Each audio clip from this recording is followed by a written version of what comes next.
Good day to you. Ms. Weaver here. Today we're going to be designing a Twitter header and Twitter profile image.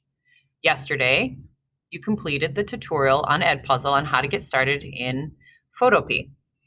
Now we're going to use that knowledge in creating our own. So over the next few minutes, I'm going to introduce you how to pull images from online, start to create multiple textures, blending options, gradient overlays, text, and then applying layer styles. It seems like a lot, but after you watch me complete each thing step by step and follow along with, you'll be able to create something similar and in really no time at all. There is a learning curve with this, as is with most programs that you'll end up learning in this class. And what that means is at first it may seem hard and you may not be familiar with multiple items, but the more that you expose yourself to the programs and techniques, it will become easier. So here's how I started. This is my inspiration right here. I know that we're going to be able to create a Twitter profile and Twitter header just like this, but with our own style included. This is the Twitter header that I created just a few minutes ago. It took me no time at all. I combined multiple images like you see here on the right-hand side, along with a gradient layer and my text over top of it with a few layer styles. So let's get started on making one of our own right now. So the first thing you're going to do is to go to File, New, and then you're going to go to the Social and Twitter header. Click on that. All of these are perfectly fine, just as I had suggested you do before, and especially in the Edpuzzle video. You should definitely rename this, something to do with your name now. So I'm going to start this with TH for Twitter header, and then I'm going to type in my name. Then create. One last note, this is okay to leave at 72 dots per inch because this is going to remain a digital image and we're not going to print them off. Had we considered printing them off, we may have actually made them a slightly larger so that we could see them better and they wouldn't be pixelated. I'd suggest that you also fit to the area just so that it's larger. I tried using the Alt and scroll, but there's just too drastic of a change, which is normally what I like to use just to find my own perfect sizing, but for now, fit to the area is great. And then make sure you switch back to the Move tool using either clicking the button here or selecting the V key as a hotkey on your keyboard. Please make sure the transform controls are on. By default, I believe that they are on, as mine were when I opened up this account today. However, if they're not, sometimes it will be a little confusing. All right, let's get started. I know that I wanted to include paintbrush marks, so I Google searched some paintbrush strokes.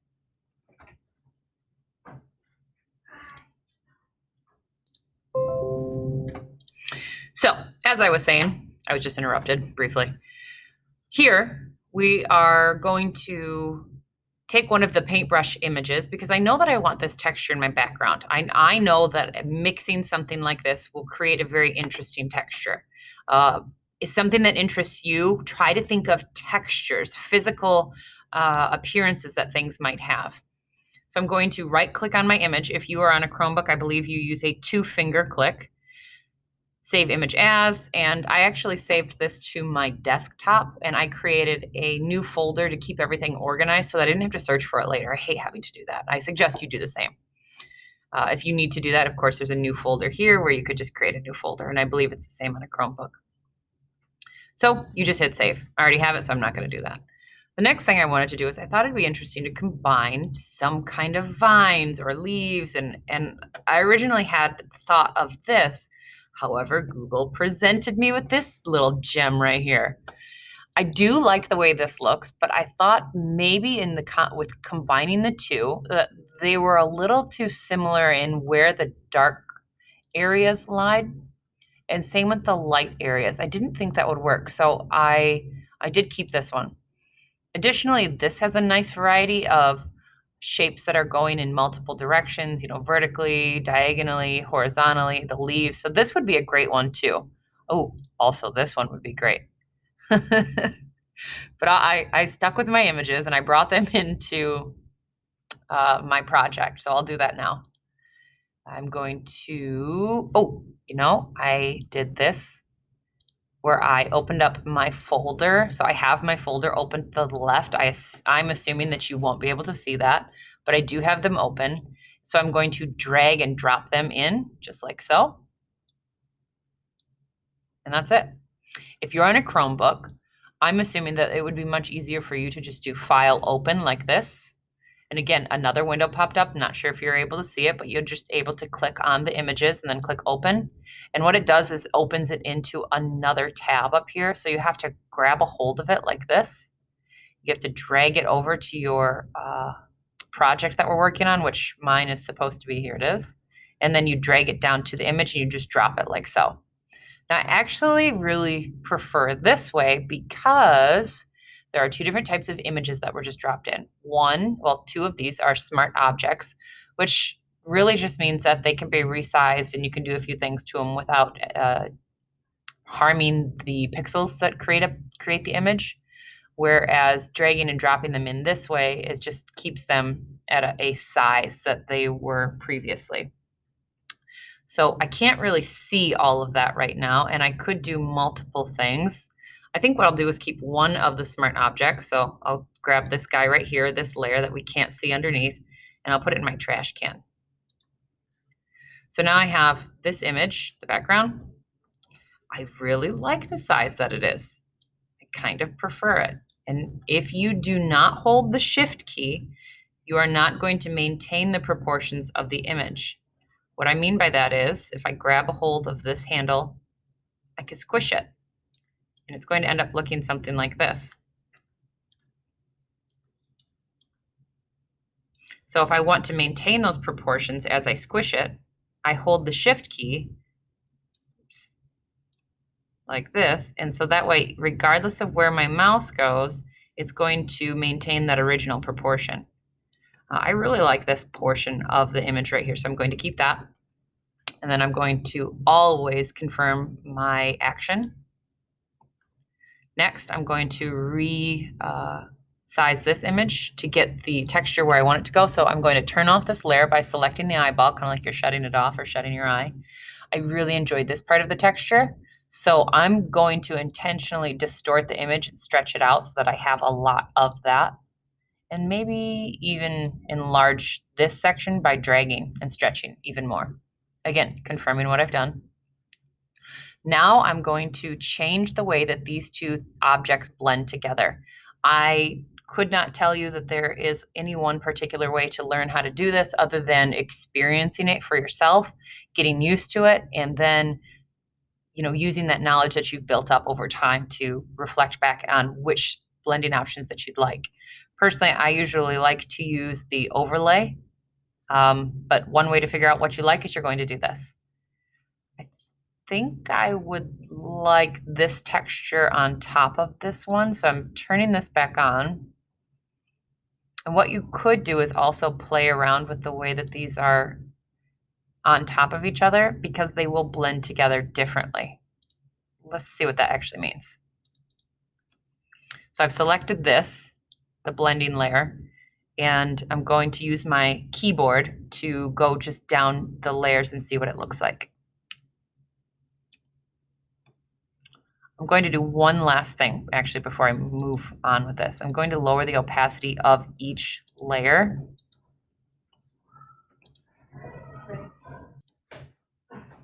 Then I'm going to change how this is, just like I was. I really enjoy that one.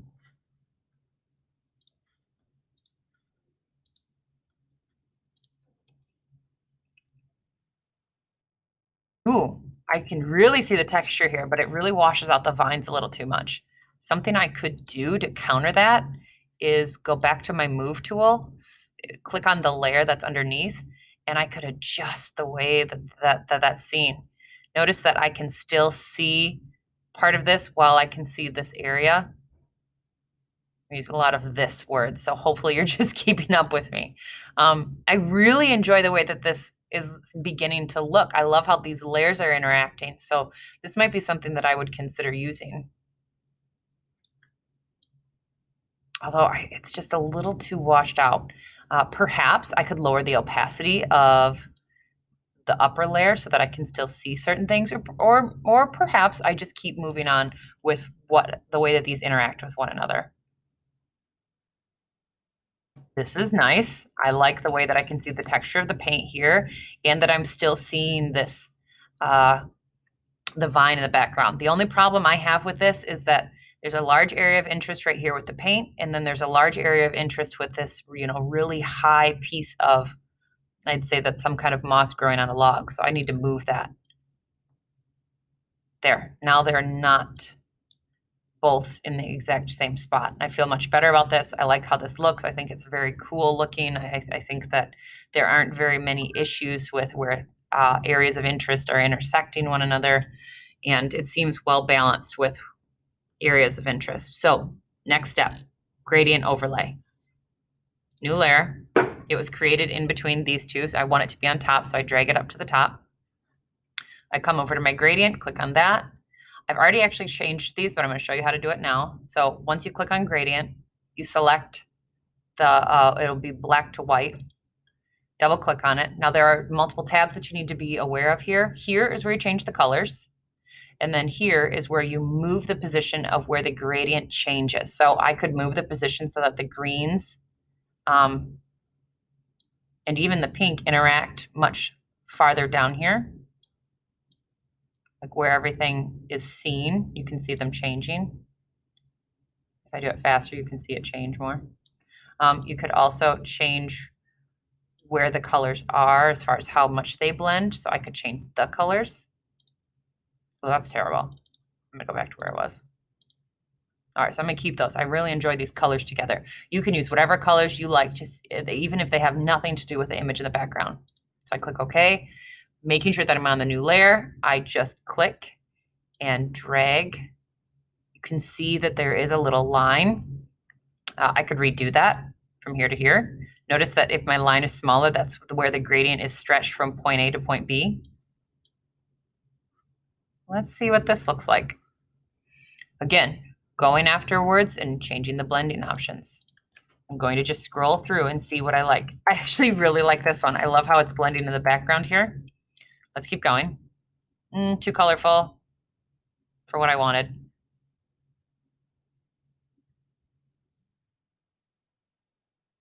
Ooh, that really brings out the paint strokes.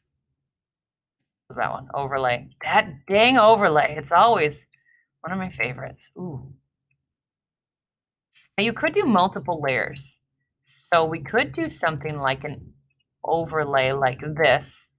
And we could actually duplicate this layer by dragging it down over to the new layer section. So it'll make a copy. So now we've got like double overlay, which would kind of be the same thing as having, just increasing like the opacity of one. But multiple effects create multiple different end results. So let's go back through and just add one more just to see what that looks like.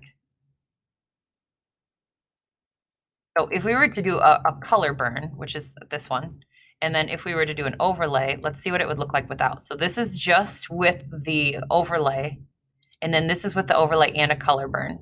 It's really washing out a lot of what I want, and it's almost too colorful, so I'm going to lower the opacity just ever so slightly. There. I think I like that. Perfect. Moving on to the text. Next is the text. I'm going to create a text box after I click on the T.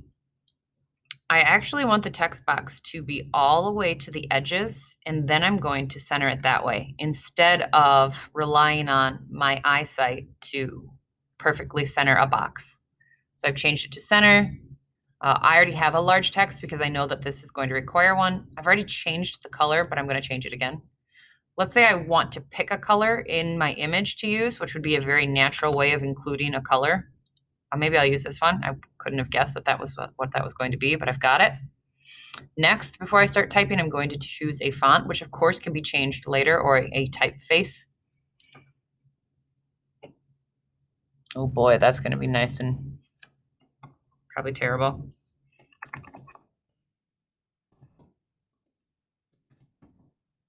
This is just saying that I have my Weaver master's degree. do not like that font typeface. I keep saying font and it's a typeface. Ooh. Perfect. Although it doesn't really fit, it doesn't suit my background. So although I love the typeface, it's not suitable. This is a little closer. Let's see now what we can do with it. So confirming my action, there it is. I like where it's placed, perhaps ever so much lower. There are lines that just popped up that helped guide me. You can see there's the red line that just popped up, and there's another one that helps me center it. So if you lose your bounding box, now if we go back in to edit the text, we'll see that that box is all the way to the edges. However, it's shortened because this is an object all by itself.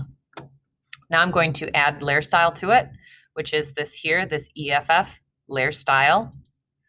You can click on any of these and a new window will pop up. I'm really hoping you can see this because if you can't, I'm going to lose a lot of instruction with you. However, there is a layer style window box that just popped open, and we can see options such as blend or bevel and emboss. We can see stroke, and we can see things like gradient overlay, color overlay, pattern, drop shadow. For this assignment, I want you to bevel and emboss. I want you to apply a stroke and a drop shadow. So I'm going to select all of those that I just said. And this is what it looks like without me modifying anything. To edit the bevel and emboss, that needs to be the button that looks like it's selected. It's darker. And then here's where you get to change things, such as the depth of the bevel or the emboss, the size of it. This will help things look a little bit more like it's 3D or like it's like puffy, or whether it will look like a paint stroke and all those. So I like where I'm at there. Stroke, to select it, you have to click on it. The color is not, I'm not a fan of that. I think I need to go lighter. Perhaps maybe I need to search within the document. And I think I'm actually discovering that I'm not really a fan of this typeface. I'm going to go with that for now. I know I need to choose a different typeface, but I do want to make sure that my drop shadow is a little bit different. And I believe my drop shadow is what's throwing it off as well.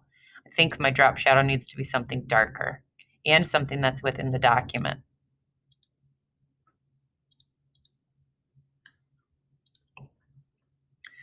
I have my opacity set all the way up. I can change the distance. I can change the spread. So like a little more like spray paint when I'm in just the spread. I can change the size.